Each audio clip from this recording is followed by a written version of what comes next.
Well, good afternoon, everybody. Thank you for being here. It really is not raining today. That's what the forecast said, no rain today and maybe for the next couple of days. There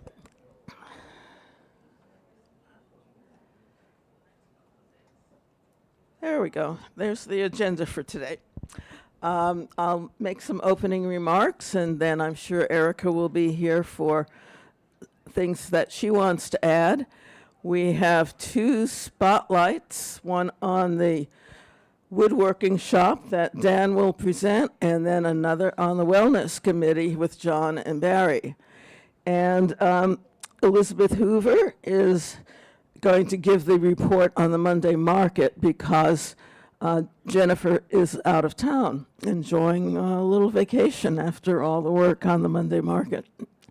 And Shan will give the treasurer's report because Karen Smith is also out of town. We have ducks in a row, minutes, burning questions. I hope we have some. And other things that may come up towards the end. So I've been starting off with jokes, and this one has nothing to do with anything we've been doing around here that I know of, but I will tell it anyway. It's a story about a woman who was something of a kleptomaniac, and she just couldn't help stealing things from stores that she visited. So one day, the store owner caught her taking a can of peaches out of the store. And she went to trial for that, and the judge said, well, how many peaches were in the can? Turned out that there were 6. So he said, well, I'm going to put you in jail for 6 nights. And her husband, who was there, stood up and said, Judge, she also stole a can of peas.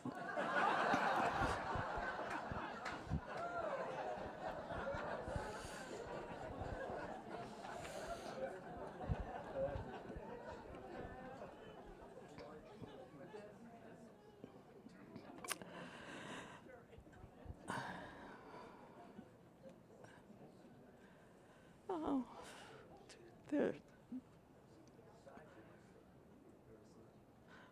there. I wanted to thank everyone who was involved in the Night to Remember in the West Wing. I think it was a spectacular event. Everyone who was there seemed to love it. I understand that the line for the buffet before I got there, that the line stretched out from the West Wing all the way to the elevators. That's how many people attended. We want to especially thank Lorraine McConaughey, whose idea this was, and Brian Holtz, who was very much involved, and Oliver, who prepared such wonderful, wonderful food, and all the other many, many, many people who worked on this event, including, I think it was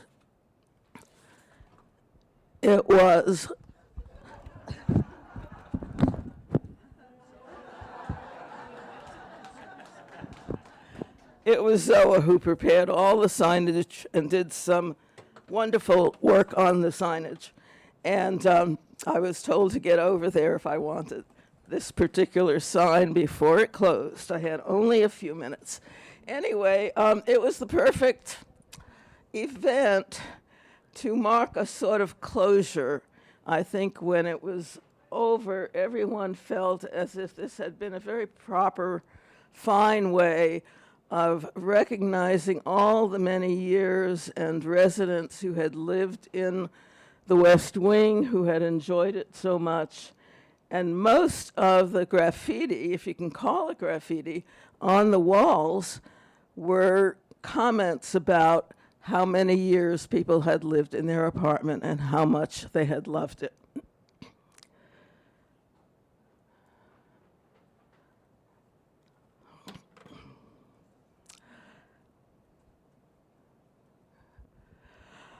Because the West Tower is now completely closed to us, you know that Piggott Corridor can no longer be accessed from the E level.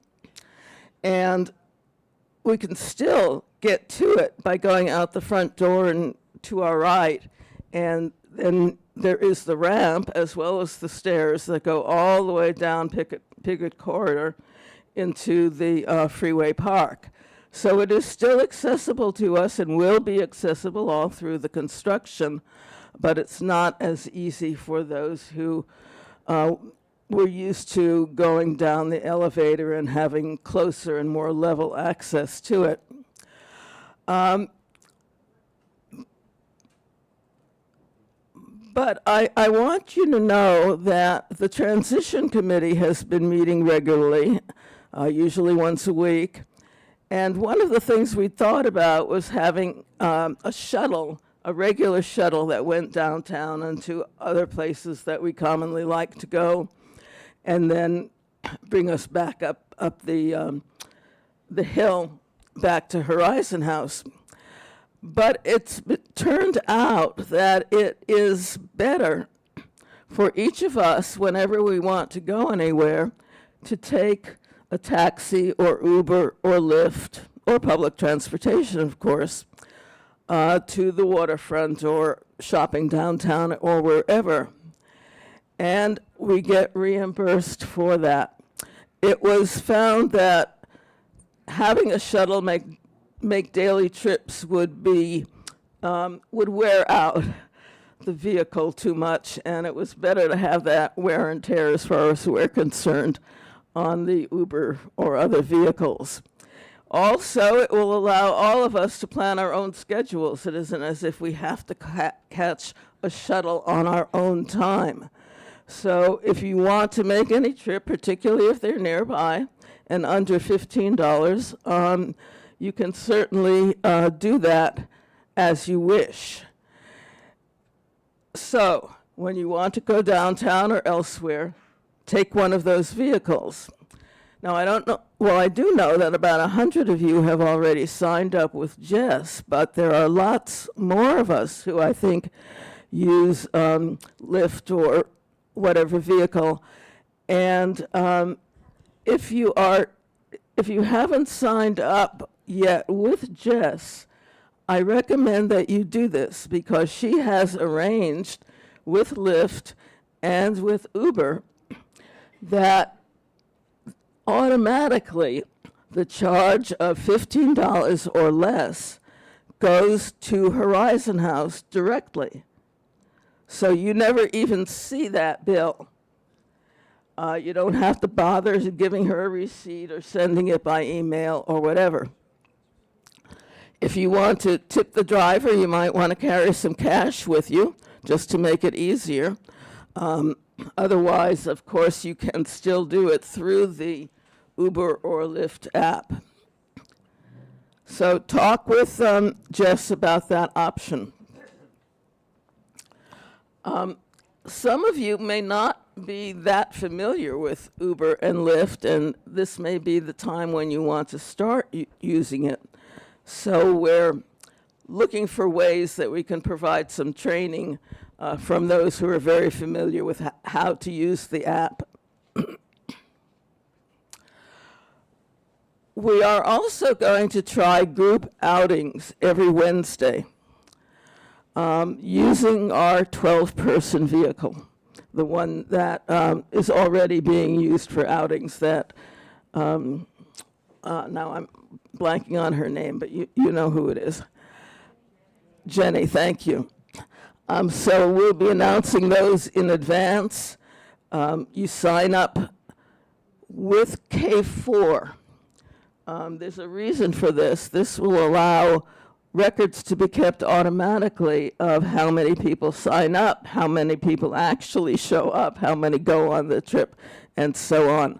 The same way that you sign up for grocery trips. And again, there'll be plenty of help if you're not familiar with using K4 for those purposes. We think the regular Wednesday schedule will be a good way to make sure we have at least one outing a week, and we'll probably have more because Garden Committee is scheduling some. I'm sure the Neighborhoods Committee is scheduling some, and so on. These will probably start in January, and depending how things work, we can always modify it as needed. If you have ideas for what trips to take on Wednesdays or at other times, please contact Brian Byers. He has volunteered to be the organizer and the scheduler for all of this, so we residents on the Transitions Committee don't have to take that on ourselves. We've got this wonderful employee who will do that for us. I wanted to let you know that all of the appliances and furniture in the West Wing apartments are being sold. And a lot of them have been sold already, mostly to employees. The proceeds from those, from that income is going to be divided between the Residents' Council and the Employee Emergency Fund.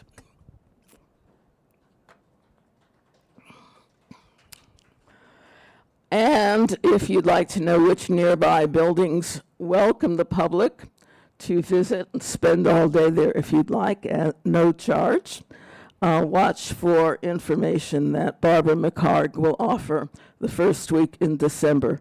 Barbara's not here now. She, I think, is still in Australia. But that will refresh her for doing this. I want to talk a little bit about the leading age. I'm going to stand on this sign. That's sacrilege, but I'm doing it anyway. Just a moment while I get a drink of water.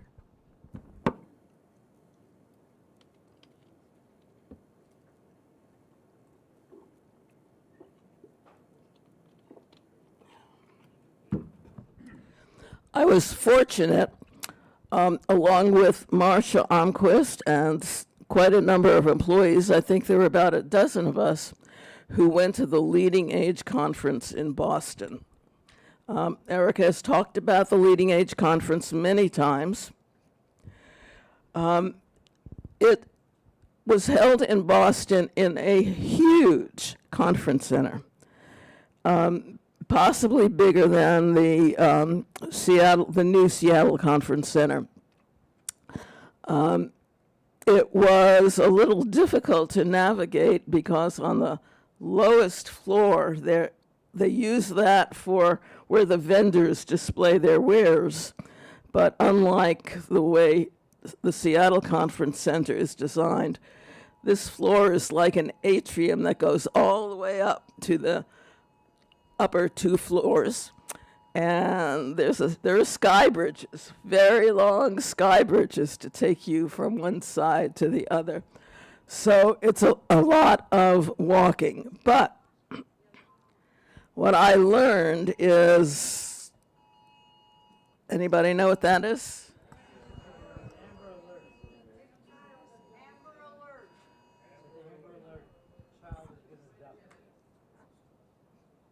Thank you. Aging services, it turns out, is a huge industry. I did not realize just how big it is, how many senior communities there are in the United States. Lots of different models. Everybody's proud of the way they do their aging services. There are standalones like Horizon House. There are corporations that have multiple locations, kind of like Skyline does. It's now owned by a large corporation, and they have other facilities in other places. They're in very rural areas as well as urban areas. Some of them consist of a series of cottages. Some of them are high-rises, or some combinations. Some of those are church-affiliated or not.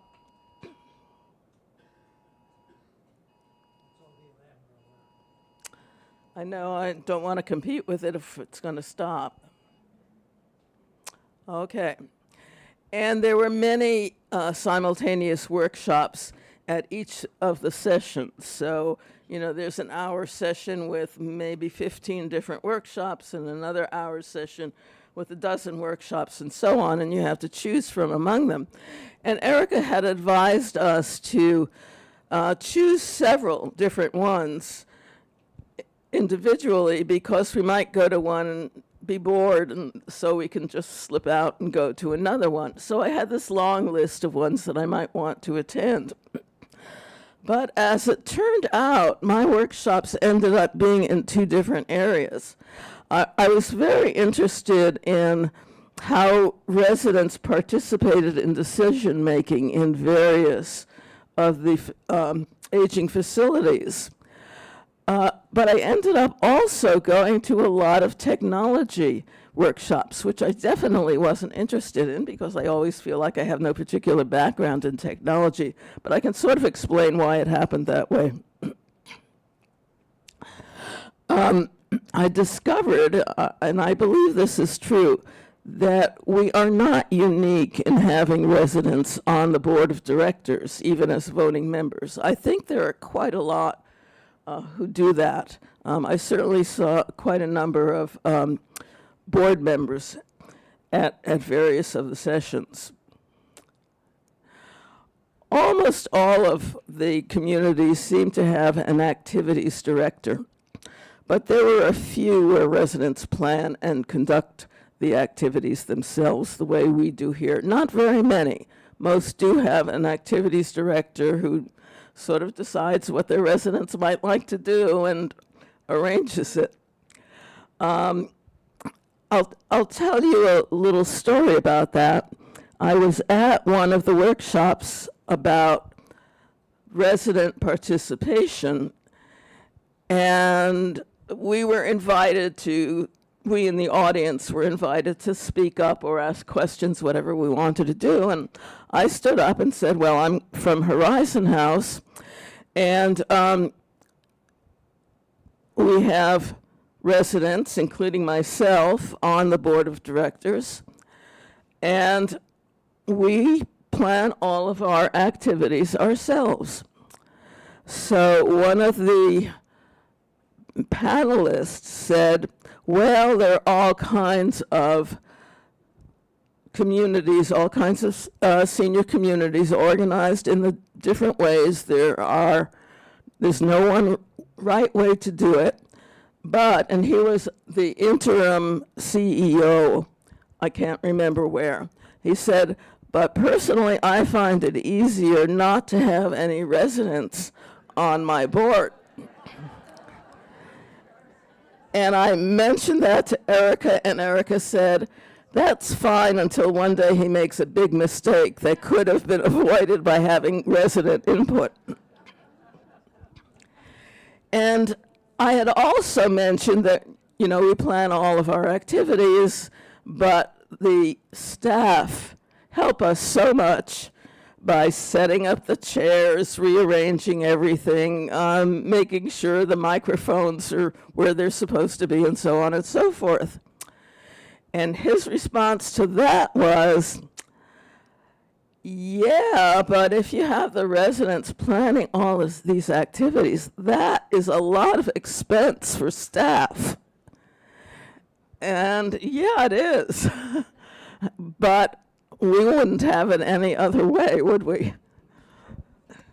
And we certainly do appreciate all of the work that our employees do, that Horizon House employees do on our behalf to make sure all of our events can go ahead.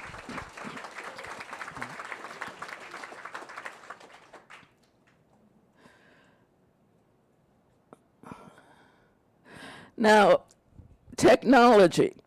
The reason that I started going to all of these technology workshops was because in the very first get-together that I attended, we were supposed to sit around tables and share information, and it was recommended that we share in 3 different topics, and I can't tell you what those topics were because we didn't talk about them. We had an empty seat at our table. Somebody came by and sat down. He was from Europe. He was working in Germany, but what he was doing was trying to sell a product, a technology product, and everybody else was interested in this. And so every once in a while he'd say, well, I'm sorry for dominating the conversation, but they didn't go on and dominate the conversation.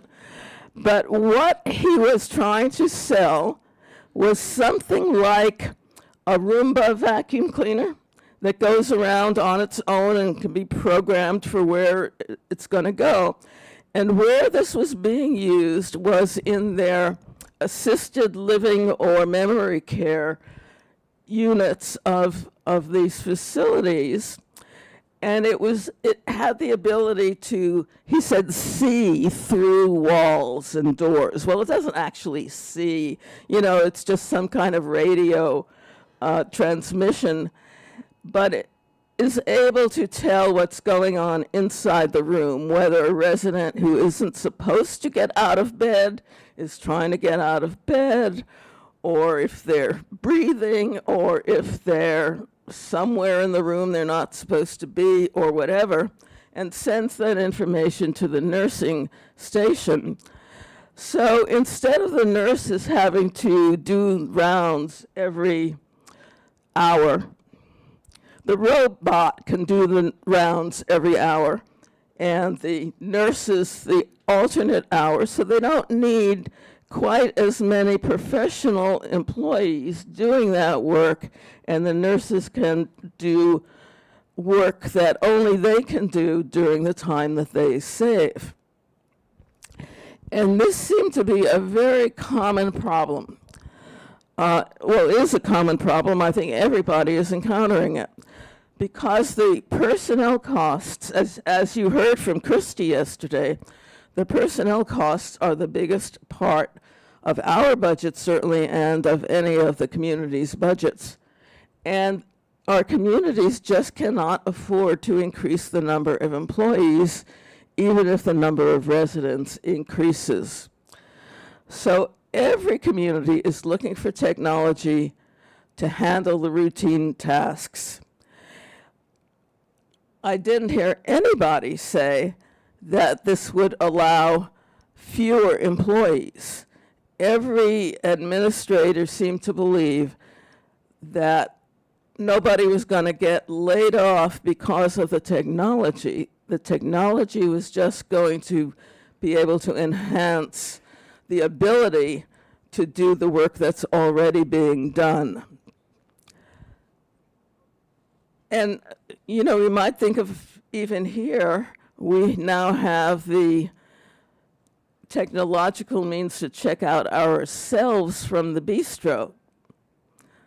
You use that, I don't know what you call it, that gadget to check out our food, but the dining services staff have not been laid off just because we have that. They're just able to do more. And there might be some technology that will directly benefit residents. We heard of one place where what they did was show all the residents the various new technology and have the residents give input on how they will work, how helpful they would be, whether they can be improved, and so forth.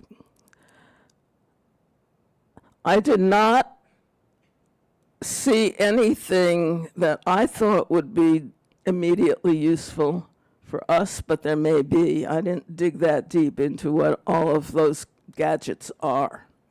But one of them seemed to be a ring that somebody has on their finger and they point it and it automatically does what they want.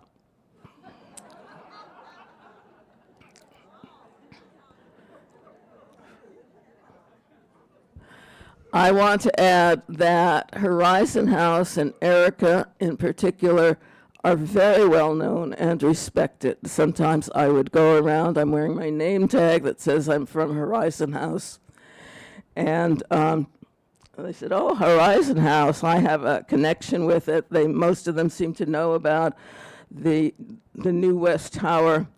And one of the very first persons that I met commented about how good financial shape Horizon House is in compared with many of the other facilities. And now Erica may have more to say about the Leading Age Conference or anything else.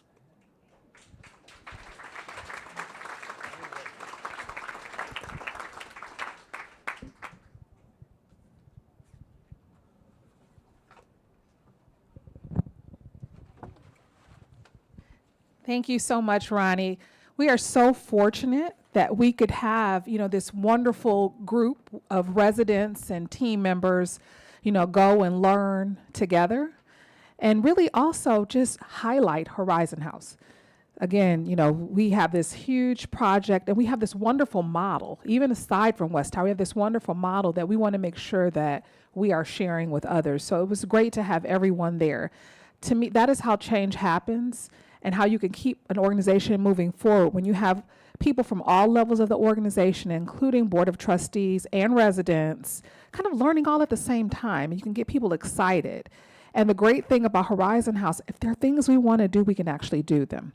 I know a lot of people around the country, they go to conferences like this, they get excited, but they come back and they really have no impact to make any sort of changes based on the things that they learn. So I am grateful to be in an organization that really supports innovation and supports education. All right, so I cannot believe that we are a week away from Thanksgiving. This year has gone by so fast, and it has been a year. It is all that I thought it was going to be and a little bit more. But it is getting, I can't believe where we are. I don't know about you, but something's going on. It feels like everybody is ready for Christmas. If you've been out, I'm like, it is just, this weekend, it wasn't even, it was just mid-month, and everybody's Christmas decorations are out. I don't know if we just need some good cheer or whatever it is, but it feels like things are really accelerating in terms of the holidays. So I just want to highlight the past presidents luncheon that we had in October. We had 18 past presidents of the board and residence council who attended. It's a really wonderful time for us just to reflect on kind of the history of Horizon House and then share with people who've been connected with us, whether they live at Horizon House or not, what is going on with the organization. And the fact that we can get people, I think our most tenured board member was in the 1980s, and he still comes. Hasn't moved in, but but he still comes and wants to stay connected. So, pretty awesome. I mean, it's just a great way to keep people engaged, as well as those 6 external presidents. We do have a few that are actually moving. They're on the wait list. They're moving in. But they are big cheerleaders for Horizon House and offer quite a bit of referrals. So that's a great connection. Also want to thank everybody in this room for helping to, now I can say, helped us have a very successful investor visit. Thank you, thank you, thank you for really being you. Nobody did anything different, but I think just letting people see who we are and feel who we are, it was intense. I will tell you the truth. It was an intense 2 days with those investors. And a lot of it was they had a hard time understanding, oh my goodness, why do older adults want to live downtown? And a lot of it is because of their point of reference of older adults and aging. Although these folks, they don't fund exclusively in senior living. Many fund hospitals and cities and other things in the bond market. But they do fund senior living. Some are funding skilled nursing and things like that. So their kind of idea of aging is very narrow. And so we really had to do our best to describe to them what it means to age at Horizon House and how different it is. And I think we told the story so well. Thank you to Marcia Elmquist, who not only told the story, but just demonstrated all that makes Horizon House what it is. I think I really think she's quite responsible for like shifting their thinking completely about, who we are. But we were successful, and it was unbelievable. I will tell you, this time last week, I was real nervous. We all were really nervous. You can plan a project like this. You can do all the things, but you don't know if you're going to get the investment. There's just no way to know. Even our bankers, there's no way to know. And so, I woke up in the morning, getting excited, thinking we were going to have this 8:00 start date. They gave us this website called Game Day, where you literally watch like you're on Wall Street with people putting their orders in, and you could see them popping up. And then I get the message at 6:28 said, we've decided to go early. We're going to launch at 6:30 and go for 2 hours. So now I'm scrambling. Oh my gosh, I got to, and then I'm glued to it. So of course I can't even get to work and watch it because I cannot even take my eyes off of this website for 1 minute to even drive. But within, I think it was like 26 minutes or so, we were 62% funded. And then in under an hour, we had all the money we needed and a whole lot more. We were 1.6 times subscribed for what we needed.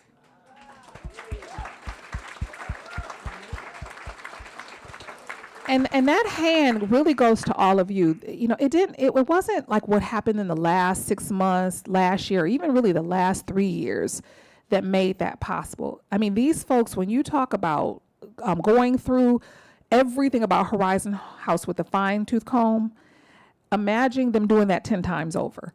I mean, they really, really did. They had questions about questions about questions. We had this one gentleman. He did subscribe at a large level, and I was pretty pleased because he had taken us to task quite a few times. He would literally ask you like 10 questions at once, and I'm not kidding you. And it would be like, oh my goodness, but the questions were good. It meant that they were interested. We had 35 investors believe in what we're doing for the organization. They loved, and I have to say they absolutely loved our socioeconomic diversity. They saw that as a strength, which I thought was really, really important. They don't see that often, but they saw it as a strength. And so thank you to all of you for, over the years who've, believed in Horizon House, the project, referred people. It's the strength of the organization that prevailed last week, not just the financing activity. Talk a little bit about leading age really quickly. We had 10 staff and 2 resident board members attend. It's a pretty big number. And I want you to know the investment, I hope you feel it's worth it. You're going to see a video. We're putting together a video thanks to Nick, so you can hear from the attendees like you did last year about how it was impactful. We have longevity here at Horizon House. And I want to share, I subscribe to the model. Some people think, well, what if you train people? What if you pour into them and they leave the organization? I really subscribe to what if you don't do that and they stay? We have, we need a lot from our team members here. I cannot underscore that enough. We are unique. One of my biggest takeaways, my two biggest takeaways is just financial health is everything. We have to continue to have a financially healthy organization because what we have is so important to preserve. It really is. I don't know how many of you read the article in Wall Street Journal, I think one Sunday ago, about Blackstone. Did anybody read that article? How they are divesting of a lot of their senior living assets. They are because they can't operate them. They didn't realize that operating senior living is not just about a return on investment, and that you've got to invest a lot in the services and you've got to have the staff to deliver things or you don't do well. I will tell you, the investors, I had a couple investors say to me that same thing. Private equity firms have no business dealing with healthcare. And we are the absolute opposite of that. So we have to stay financially healthy so that we can continue delivering this type of model, this type of experience to older adults, and we can be a beacon for others. That was a big takeaway. The other takeaway is that we need more than the average organization. As a single site, we need two things. We need top talent who have the ability to think strategically and innovatively, but we also need people who are doers. And we need them to be one person who can do both. It is very different. I've worked, in a multi-site, systems a lot of my career. I made a very conscious decision to work in single site. I love both. Love the strategy, love the innovation, but I do like the doing. And we need more talent who likes that. We have to have it. So we are asking so much of our team members. We will continue asking so much of our team members, and we will continue to really delve into how we attract talent here and how we develop talent. A part of going to Leading Age is just that. It's number one, making sure people understand that they're a part of a big ecosystem, that there are people all over the country that will help them. One thing about senior living is it really isn't, as an industry, very competitive. If somebody does something unique, first of all, they want everybody to know it, and then they will give you their playbook, and then you can adapt it for yourself. And so we need our team members to have those kind of relationships and colleagues across the country. We also need to be that for other people. Just the other day, is John Pound in the room? Let's see by show of hands. I don't know if John is in the room. We had someone from Admiral on the Lake, which is a tower-based senior living organization downtown Chicago. I'd reached out to them about 2 months ago, to their CEO, to say, hey, can you talk to me about, how you turn over your units and what your unit turnover time is like? What's your lost revenue days? Well, in turn, they met some resident at Horizon House at like a retreat around art, and they learned about our phenomenal art program. So their residents council reached out to me. They got my email address, probably from their CEO, and said, can you help us? We heard that you have a phenomenal art program and that you have a wonderful inventory. So we were able to return that favor. John is going to meet with their art committee. They're struggling with, how do we even put the art up to make it look exciting for people? How do we make those changes? How do we inventory? How do we collect it? So Robert's going to meet with them, and probably Risa, around the inventory, the digital inventory that we have. And so again, this is what this industry does, and this is why we want to be connected. All right, so West Tower update. I can't keep track. I have to keep checking my phone because I'm afraid I'm going to give you the wrong number. The sales team is selling so fast. So as of today, we are at 136. We are 67% deposited.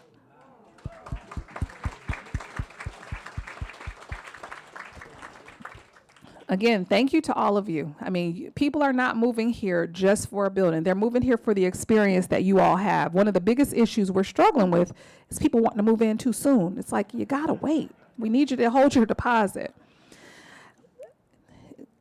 So we are working on scheduling a groundbreaking event for the entire community, and that's going to be in the first quarter of 2026 in February. So stay tuned. That date will get published really soon. Huge event. We're trying to block off, some of the streets so we can get some tents outside. It's going to be a big splash. So stay tuned for that. We want to get the date. So in case anybody who's going to be going out of town, if you can postpone it to be with us, we would love you to do that. So this week we do have small group sessions, which I love. These are the last small group sessions of the year. If you have not signed up, there are a few spaces left in the Thursday afternoon session. So please contact Beth for a date, for the time and the location. A little bit about our Community Relations and Diversity Committee. We still have one more spot for a new member to join. We're excited about it. You know, we are getting ready to get started in 2026. We're really revamping that committee in a lot of wonderful ways to do the things that this community wants us to do, to be engaged in the community and also to support diversity in both the residents who live here as well as team members. And so, you know, if you are interested, you can certainly talk to me about the work of the committee, you know, what its purpose is and kind of the vision. It is a 3-year term. This is a board liaison committee. So this committee reports to the board of directors. And for more information, on the admin board in the mailroom, there is information about that committee, or you can contact Beth. I do not have an elevator update right now, but we will make sure to have one at the fireside chat on December 5th. And I should not make an update. The last time I made one, things didn't go well after that. So I'm going to start being quiet about those elevators. But we'll talk about it at the December 5th. Remember, our next fireside chat is on December 5th at 10 a.m. because we have the Friday after Thanksgiving is the last Friday of the month. Also to let you know, I will be out of town, not out of town, but out of the office next week starting Tuesday. So I'll be gone Tuesday, Wednesday, Thursday, and Friday of next week. Financing is over. Take a little bit of an exhale, about that much. All right. Thank you all so much. If you have any questions, I can take a question or two. All right. Risa's coming around with the microphone. Gee. This morning's paper says that the Seattle City Council wants to raise the fee for permitting for construction by 18%. Did they know that we got oversubscribed? Well, although we were oversubscribed, we are not biting off any more than we can chew. So but it is, you know, it is going to impact us in those phase 2 permits. The phase 1, we're good, but the phase 2, that 18% will hit us, and we've seen that even with the state. You know, all of the permits or the bed costs, everything. People have realized this is a revenue generator, so things are really going up.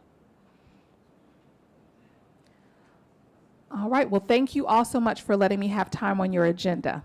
I'm going to turn it over to Dan.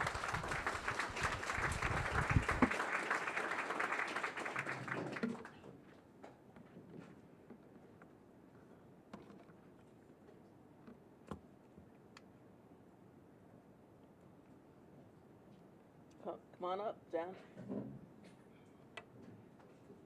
Oh, good afternoon. Use the mic. Oh, yes. Good afternoon. I'm here representing the wood shop, which has been in existence probably since Horizon House started. And over those years, people that have come in have donated a great deal of material. And some of it has updated the shop. So today it is quite adequate to do a lot of things.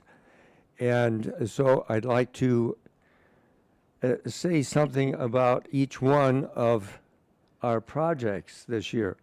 One day, Anna Rude set this chair up on a counter and put a note on it and said, "Can somebody put it back together and fix it?" And I looked at it and I said I wanted no part of it. And so Jim Fitzgerald, sitting right here, took a look at it and took it apart, put it back together, and it is now capable of rocking. So we're very happy about that.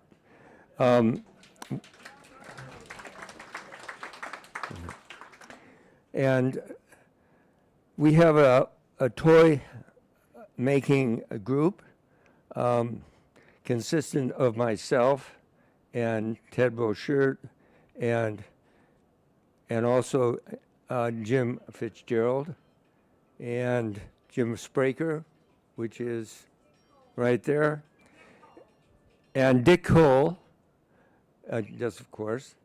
And so Jim Spraker makes little animals with wheels. Children love wheels. And I don't know how many you have to give away this year, but numerous. And Ted Rocher makes little trains and trucks. And I make trucks and cars.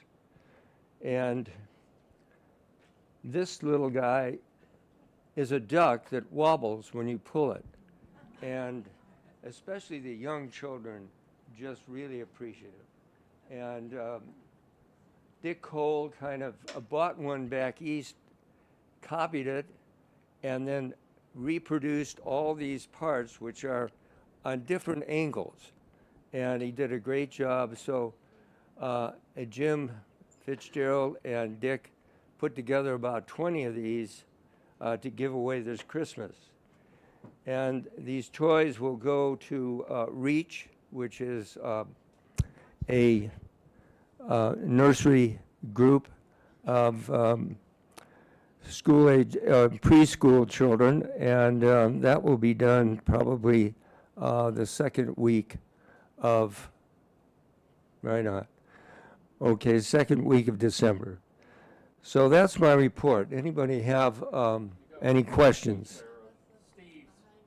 Oh, gosh, yes. Steve Handel is a new resident, and he just kind of took off and decided to build a lot of furniture for his apartment. So this has just been reproduced or produced, and has done a great job. So I think he's using the shop more than any one of us actually lately. Yeah. So any questions? Yes. Oh, we started with the chair. Yeah, that Jim Fitzgerald took apart and rebuilt. Yes. Where is it going? Pardon? Is it going to be in our Monday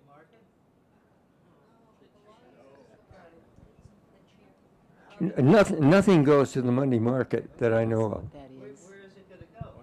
Oh, it goes to REACH, which is a nursery school group here in the area. Yep. Preschool, yes. Somebody wants to know what Steve's latest project is. There. A liquor cabinet. Oh. We'll be over in a half hour. Okay.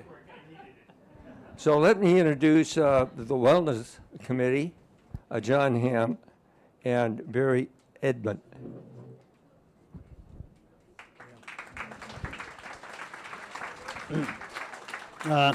Thank you, Dan. So I'm sharing this with the co-chair, Barry Eben. So we have to be quick to use our 5 minutes. So we've been busy this year trying out different things. We've collaborated with other committees, such as the Low Vision and Hearing Impaired Committee and the Medical Equipment Committee, and we're working with the Wellness Department to collaborate on programs. We've done 6 events, or 5 events. We have another one pending. A Medicare event, the Sheba Medicare volunteers who've helped people sign up for programs. The healthcare consultant for Horizon House, Rick Joseph, helping people with TRICARE, and the federal employees program. We've had a program with the concerning mild cognitive impairment. Dr. Rhodes, who is from the University of Washington. Yesterday we had a laughter program, Laughter to Promote Health by Michael Stern. And on December 3rd, we have a Living Well with Alzheimer's Disease program to help caretakers care for their loved ones. Now, the other thing we've done is set up some subcommittees, and we're trying to develop programs that will be ongoing, not just educational lectures, but programs within Horizon House that are ongoing to help with well-being of Horizon House residents. And to that end, we have Friendly Connections, which is a program that encourages people to make new friends, and that meets bi-weekly as well as a larger group once a month in the Sky Lounge. We also have, we're working on revitalizing the Faith Journeys program, and we're calling it the Life Stories program. Some of you may know of that program from the past, but this, I don't have time to get into it in detail, but we're working on this to help people present their life story. We have an additional subcommittee, which is new, and Marianne, I've asked Marianne to make a comment about that committee.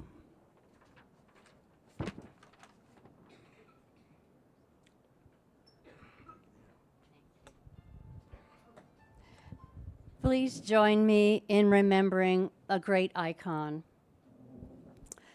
Veteran Pillsbury spokesperson, the Pillsbury Doughboy, died yesterday of a severe yeast infection and complications from repeated pokes to the belly. He was 71. Doughboy was buried in a slightly greased coffin. Dozens of celebrities turned out, including Mrs. Butterworth, the California Raisins, Hungry Jack, Betty Crocker, the Hostess Twinkies, Captain Crunch, and many others. The graveside was piled high with flowers, including gluten-free, as longtime friend Aunt Jemima delivered the eulogy, describing Doughboy as a man who never knew how much he was needed. Doughboy rose quickly in showbiz, but his later life was filled with many turnovers. He was not considered a very smart cookie, wasting much of his dough on half-baked ideas. Despite being a little flaky at times, even as a crusty old man, he was still considered a role model for millions. Doughboy is survived by his second wife, Play-Doh, and they have 2 children and 1 in the oven. The funeral was held at 3:50 for about 20 minutes.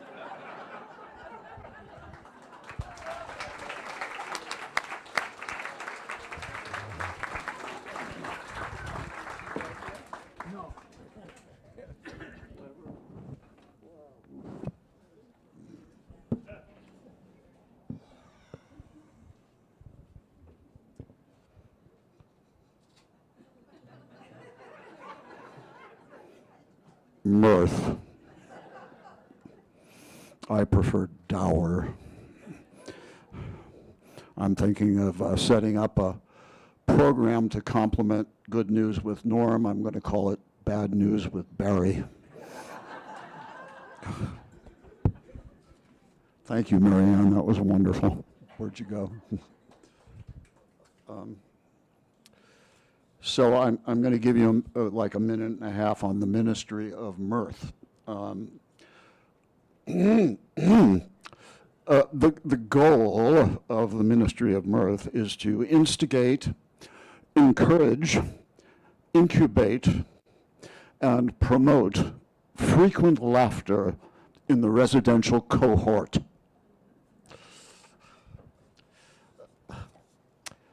Well, we all know that laughter's fun, and now we have this accumulating mountain of evidence that when it's frequent and hearty, it's good for us, emotionally, physically, any way you want to measure it.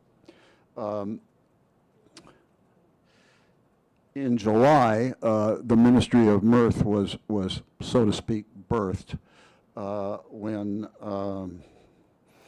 40-odd residents, make that 40-odd residents, came together to do a little bit of brainstorming about things that we could do here in the community that would promote frequent laughter. And at the end of that meeting, the attendees were asked to come sign up to be on an action group that would get some of those ideas cooking and going. 8 people signed up. Turned out that 4 of the people on the list had absolutely no idea that their names were placed on it. That's true. And the culprit is yet to be found, but I guess that was the first official action of the Ministry of Mirth. We've had a couple of small meetings since, and in those meetings, other activities have been encouraged and supported. Those include Ellen Leggett and Nancy Nijelski doing charades and Pictionary, Dick Cole sending out New Yorker cartoons to anyone who cares to email him saying, I'd like one a week. Linda Niebank reported on her and Brian Carr's attempt to get some improv training going here for residents of Horizon House. And I'm trying to remember whether or not their enrichment grant has been approved. I think it has, yeah, which is great. So who knows what's going to be popping up around here. And most recently, Kay Keeler's out in the lounge from 9 to 11 in the morning, having lively conversations with the people and inviting people to write down and submit jokes that will be put in a box, and ultimately many of them will appear on the Wellness Committee bulletin board in the mailroom. We're always open to new ideas. Currently, meetings just kind of happen spontaneously and on demand. If you're interested in creating mirth and want some support for that or want to share ideas, please get a hold, I guess, primarily of me or of John. And if you're interested in promoting wellness of any kind in this community, we encourage you to be in touch with us and to get hooked up, if only temporarily, in order to facilitate your ideas with the Wellness Committee. We meet on the second Tuesday of the month in the afternoon, and we want input, and we'd love more people involved. John and I will be out in the lounge after the meeting, and please come talk to us. Thanks.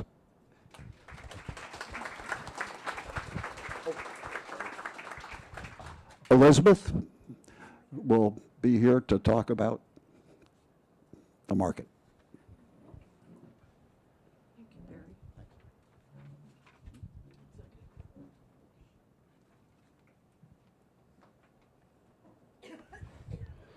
You all know that what I'm reporting is really for the previous month. As you know, as of now, all of the Monday market quarters in the West Wing have been vacated, packed up, and moved to a storage area outside this campus until we're able to reopen to the temporary quarters on the 3rd floor of the Central Tower. Brian Holtz, who's managing this move so ably, has told us all that the reopening has been delayed probably until mid-January, after the temporary quarters have been constructively prepared for our occupancy.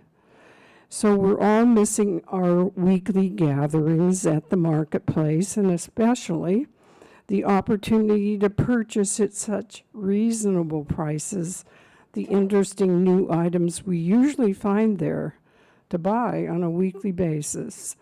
So for the last 4 weeks of sales, when the market was in operation, the total gross income was $8,300 $316. Another $959 came in pending charges for employee purchases, so that the final gross income of the market at its closing was $275 for the month. We enjoyed a surprise when on the final day, on which almost everything in the store was half priced, the income was over $2,000. As for the future, stay with us. We still are not accepting donations, nor are we in operation, nor are we making any money. So even though we want to be fiscally responsible, we have no place to process or sell donations right now. So hold on to those special items that you no longer have space for and believe are too nice to discard in the Goodwill bins. However, you must agree that they have to be appealing and might fit well into someone else's apartment, and they should not be overly worn or needing much attention. That's the main consideration we make for all things that we accept for the Monday market. We anticipate that we will be announcing the reopening within about 8 weeks' time, and we'll be calling for those items that you will have been holding, hopefully, as it will be the time then to donate them. Second here. We've already had some folks offering their time to serve in the new temporary quarters, and we could use a few more to serve in our usual 2-hour segments. Just let us know after this meeting, or just any time you see us in the hallways, if you wish to be added to our roster of those wanting to join our continuing volunteer teammates who work behind the scenes and in the store on Mondays to support this community, which helps provide for all the many activities and programs we enjoy. I can't think of a more rewarding way to contribute time and effort at Horizon House. That's the reason so many of our team's members have stayed with us, and some for several years. So just for an example, raise your hand if you have been one of those faithful Monday market workers. There you go. And I join in expressing my pleasure as a volunteer in my capacity as co-director of the Monday Market, and I'm grateful for this meaningful opportunity to serve. So Sean Cretin is next to come to the podium.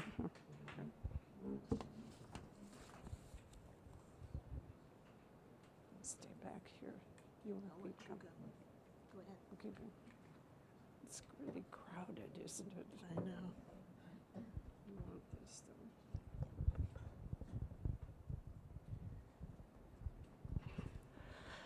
So I'm standing in for Karen Smith, and I don't have any slide to show you. I apologize for that, although I'm not sure that we would contribute to the mirth at Horizon House by showing a slide of the numbers.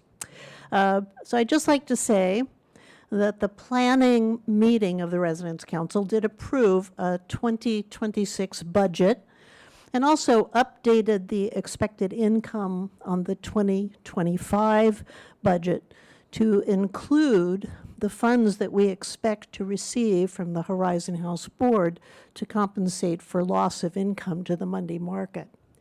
I'll just make a pitch for the Monday market.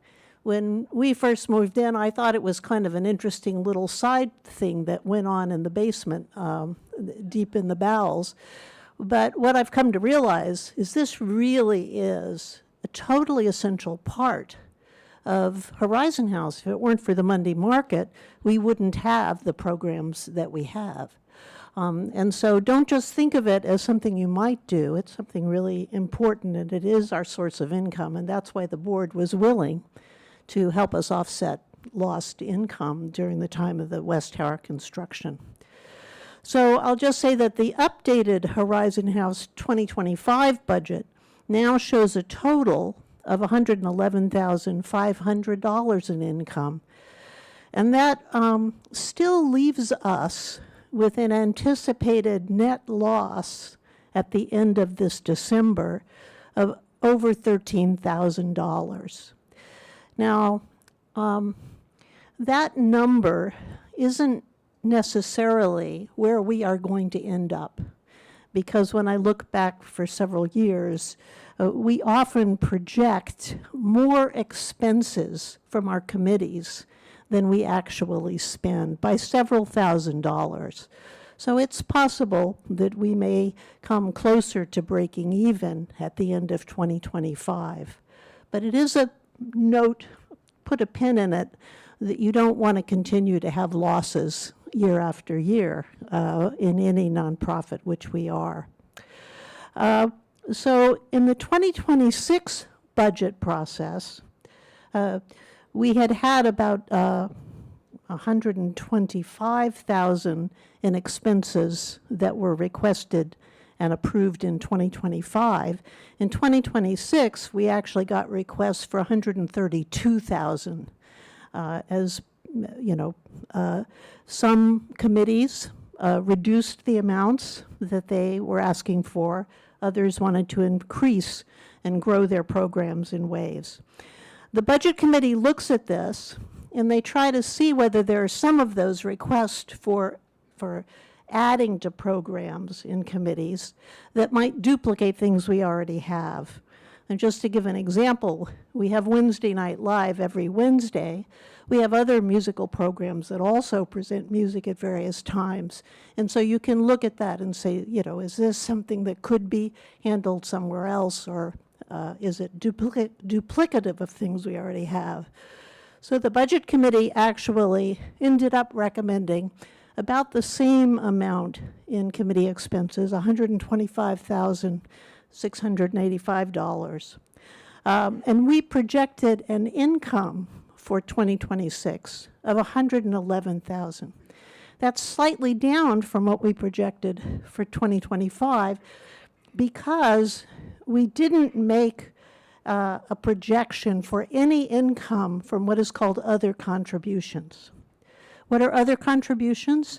Occasionally, a resident, maybe somebody who isn't a shopper or who has gone through the Marie Kondo thing so well they have nothing left to give, and they feel a little guilty, so they make a donation to the Residents' Council. And you can do that. It's a tax-deductible charitable donation. So if you're not a shopper and you are very spare in your belongings, you might consider making a donation. We welcome those. We will take those too. I will attach a copy of the budget to the minutes, so you'll be able to take a look at it if you have other questions. And we have projected a loss now for 2026 of $14,600, a little more than this year. There's some concern that this loss may be a more real loss because we have laid down, for example, the Spirituality Committee that was greatly underspending in recent years, and so we didn't have any expenses for them. So we'll see. We have an opportunity in June to update our budget and to be responsible about where we are in giving us the programs that we so love.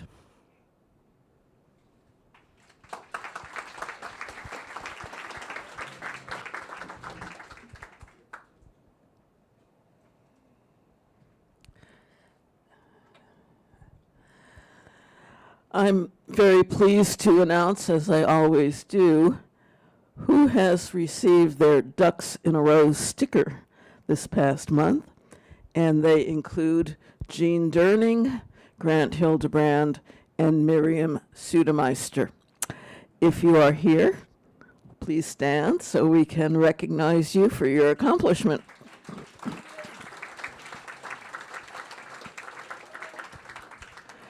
And 60 stickers have been given out since the program started.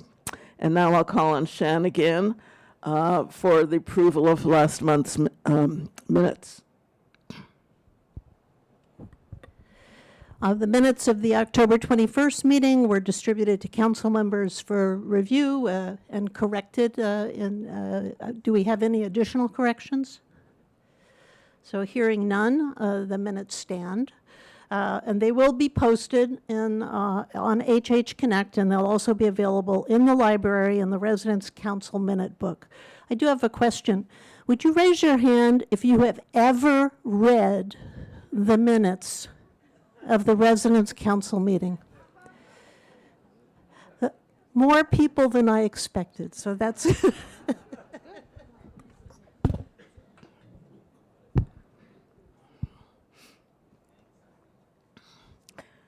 And Carly, do we have burning questions this month?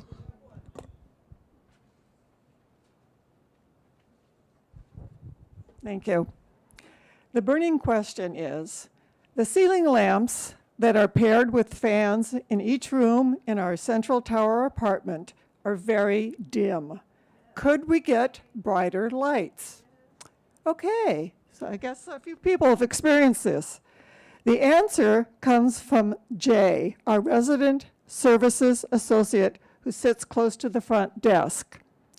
For these kinds of concerns, you can submit a work order with Jay or the front desk. Facilities will then follow up with the resident. If you have more burning questions, I'll be out in the fireside lounge.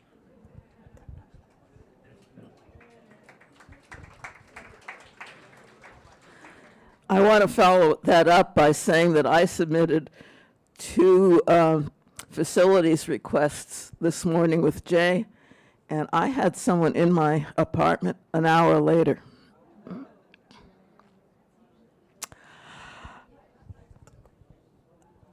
I sort of added to this time slot of other questions, a time for anyone who has something they want to announce. So, Marcia, come on up if you'd like to. You want to go up with Wilbur? Wilbur and I want to thank you all for doing an absolutely spectacular job in response to the Employee Gift Fund. We had a high goal to meet because we have 41 fewer residents than last year and 4 more new additional employees. So I was a little worried when we started, but we were very, very, very successful thanks to your generosity, all of you. And I'm happy to announce that we exceeded last year's goal, and I think the employees are going to be very, very happy. Thank you all.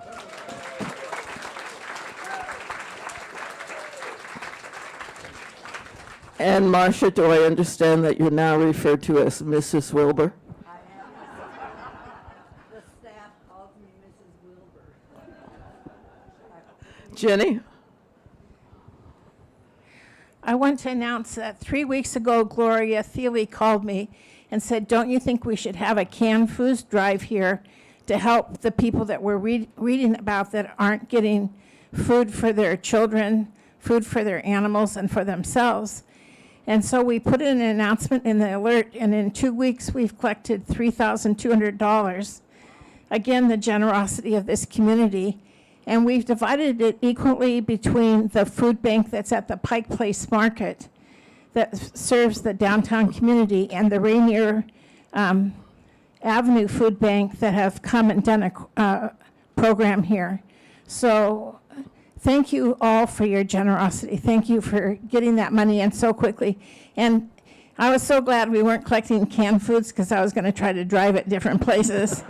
Yeah, that they suggested that food because they could really meet the needs of the clientele they have. So thank you very much.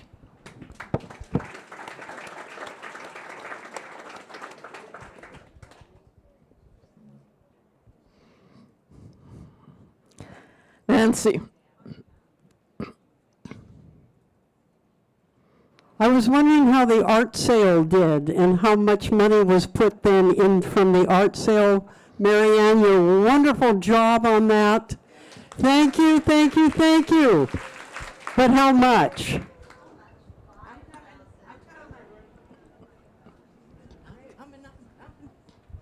$5,792. Thank you. Thank you all.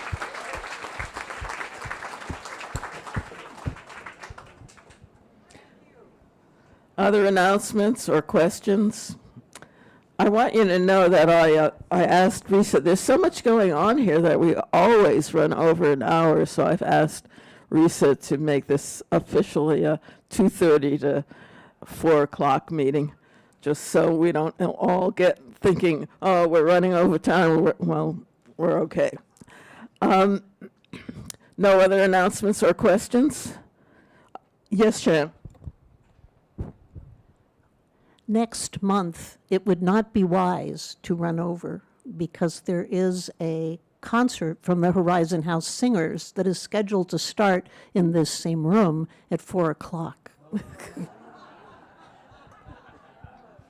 I'll try and come up with short jokes. But I do want to tell you, this isn't a joke, but it's a story that I think is funny.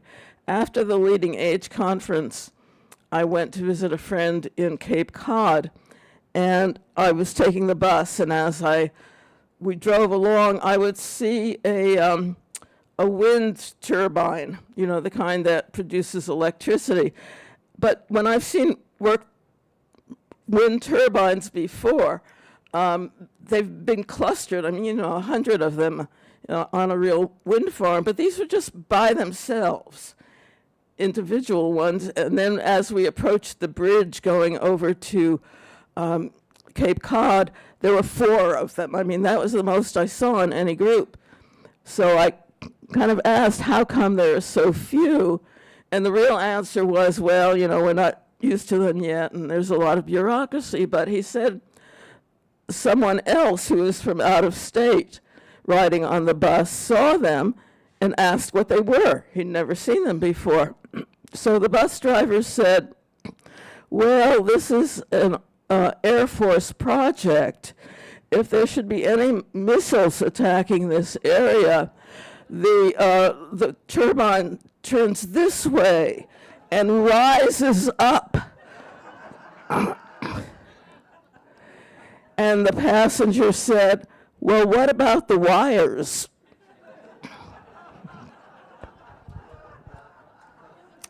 True story. Okay, before you leave, as I always suggest, stay a little while and talk with someone you don't know very well, and all of these people will be out in the fireside lounge, ready to talk with you, answer your questions, take your volunteer hours, etc.